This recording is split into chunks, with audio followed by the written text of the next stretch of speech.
Hi, this is David from ChristianOwned.com, and guess what I have here?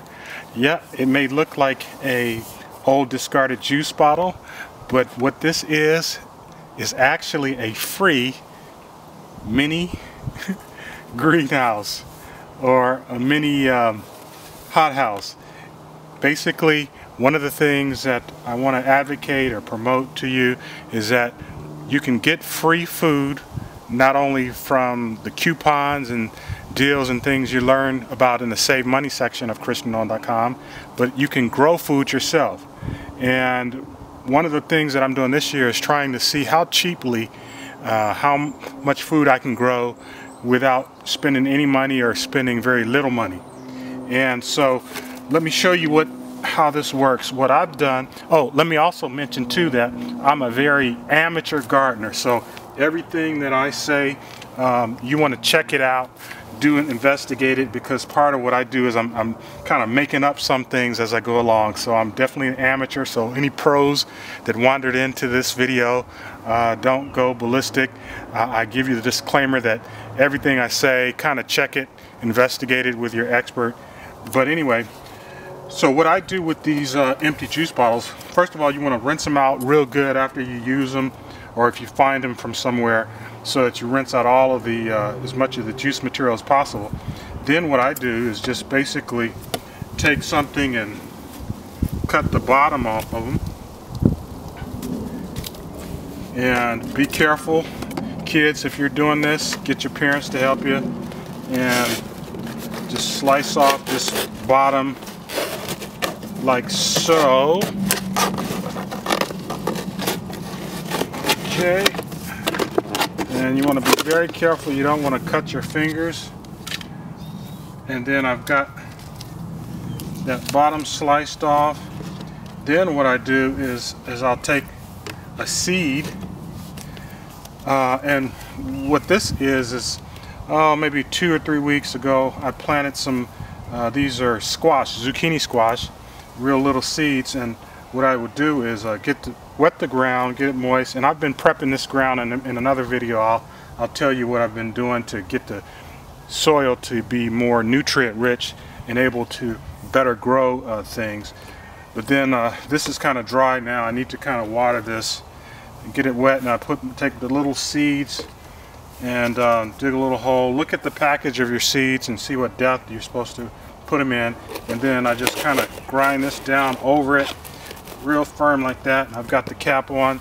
If it's real hot where you're at and real sunny, you might want to take the cap off. Now, the reason I'm doing this is this kind of protects my seed while it's germinating into a little seedling.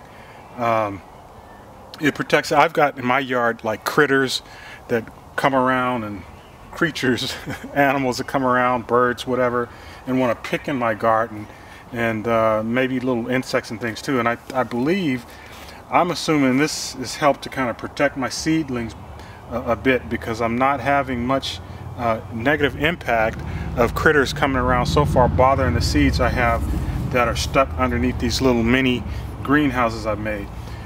Also, I think if it's a little cooler but the sun is shining with this enclosed like this, I think it's making a little more warmth. Not like a big greenhouse maybe, but I imagine it's giving it a little warmth inside of it to help germinate the seeds. And also it's kind of trapping the moisture. You can maybe see in this one here where it's trapping the moisture. My hands are, you see that wet? That's just coming up from the soil in this enclosed.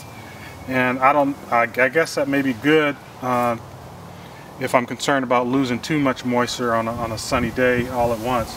But be careful, you don't want to cook these on a real hot day. I'll close it up like this. And then also I'm able to like just put water down in here, and I don't have to use as much water on the seeds. Let's see, what we're going to do is, this one's growing so big here, we're going to cut this one open. I'm not going to take it totally off because I still want to give it some protection from animals coming around messing with this. So I'm just going to cut the very top off. And leave the bottom portion on. And hopefully the cats or whatever that come around. I've got a squirrel or squirrels that come around last year eating part of my produce, and I guess that's all in it. Gardening, you're going to lose some to animals and things, but I want to try to minimize that. And you can see this one's coming along real nice, and when that matures, we're going to get hopefully a lot of these little zucchinis that will go good in salads, or you can cook them into dishes. And so let's see, what else can I tell you? In another episode, I'll talk about again how I've kind of prepped the soil and developed this earth in here to be real nutrient rich, to help things grow real abundantly like this. So I think that'll end it for me, David, the amateur gardener here. And if you have questions, you can throw questions at me. Not that I'll know the answers, but maybe we can get you all to try something like this and we can just learn together. All right, that'll be it. David, from DavidChristianown.com.